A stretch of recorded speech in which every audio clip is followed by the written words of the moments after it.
2024-25ನೇ ಸಾಲಿನ ಆರ್ಥಿಕ ವರ್ಷದ ಆಸ್ತಿ ತೆರಿಗೆಯನ್ನ ಜುಲೈ 31ರ ಒಳಗೆ ಪಾವತಿಸಿದ್ದಲ್ಲಿ ಶೇಕಡ 5ರಷ್ಟು ರಿಯಾಯಿತಿ ಕಲ್ಪಿಸಲಾಗಿದ್ದು, ಆಸ್ತಿ ಮಾಲೀಕರು, ಅನುಭೋಗದಾರರು ಇದರ ಸದುಪಯೋಗ ಪಡೆದುಕೊಂಡು ನಗರದ ಸರ್ವತೋಮುಖ ಅಭಿವೃದ್ಧಿಗೆ ಸಹಕರಿಸುವಂತೆ ಶಿವಮೊಗ್ಗ ಮಹಾನಗರ ಪಾಲಿಕೆ ಆಯುಕ್ತರು ಸೂಚಿಸಿದ್ದಾರೆ. ಪ್ರತಿ ವರ್ಷ ಏಪ್ರಿಲ್ ತಿಂಗಳಲ್ಲಿ ಶೇಕಡ 5ರಷ್ಟು ರಿಯಾಯಿತಿಯನ್ನ ನೀಡಲಾಗುತ್ತೆ. ಆದ್ರೆ ಈಗ ಜುಲೈ 31ರವರೆಗೆ ವಿಸ್ತರಣೆ ಮಾಡಲಾಗಿದೆ. ಯಾರು ಆಸ್ತಿ ತೆರಿಗೆ ಪಾವತಿ ಮಾಡಿಲ್ಲ ಅವರು ಇನ್ಮುಂದೆ ರಿಯಾಯಿತಿ ದರದಲ್ಲಿ ಪಾವತಿ ಮಾಡಬಹುದಾಗಿದೆ.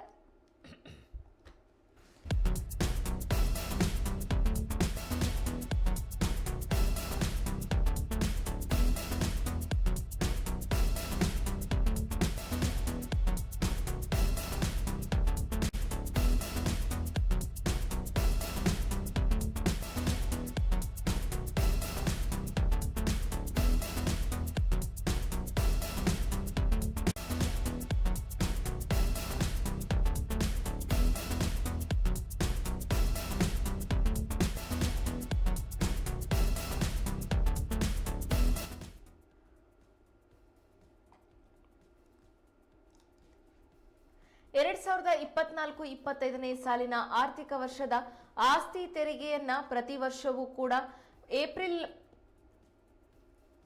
2024-25ನೇ ಸಾಲಿನ ಆರ್ಥಿಕ ವರ್ಷದ ಆಸ್ತಿ ತೆರಿಗೆಯನ್ನ ಜುಲೈ 31ರ ಒಳಗೆ ಪಾವತಿಸಿದ್ದಲ್ಲಿ ಶೇಕಡ 5ರಷ್ಟು ರಿಯಾಯಿತಿ ಕಲ್ಪಿಸಲಾಗಿದ್ದು, ಆಸ್ತಿ ಮಾಲೀಕರು, ಅನುಭೋಗದಾರರು ಇದರ ಸದುಪಯೋಗ ಪಡೆದುಕೊಂಡು ನಗರದ ಸರ್ವತೋಮುಖ ಅಭಿವೃದ್ಧಿಗೆ ಸಹಕರಿಸುವಂತೆ ಶಿವಮೊಗ್ಗ ಮಹಾನಗರ ಪಾಲಿಕೆ ಆಯುಕ್ತರು ಸೂಚಿಸಿದ್ದಾರೆ. ಪ್ರತಿ ವರ್ಷ ಏಪ್ರಿಲ್ ತಿಂಗಳಿನಲ್ಲಿ ಶೇಕಡ 5ರಷ್ಟು ರಿಯಾಯಿತಿಯನ್ನ ನೀಡಲಾಗುತ್ತೆ. ಆದ್ರೀಗ ಜುಲೈ 31ರವರೆಗೆ ವಿಸ್ತರಣೆ ಮಾಡಲಾಗಿದೆ. ಯಾರು ಆಸ್ತಿ ತೆರಿಗೆ ಪಾವತಿ ಮಾಡಿಲ್ಲೋ ಅವರು ಇನ್ಮುಂದೆ ರಿಯಾಯಿತಿ ದರದಲ್ಲಿ ಪಾವತಿ ಮಾಡಬಹುದಾಗಿದೆ.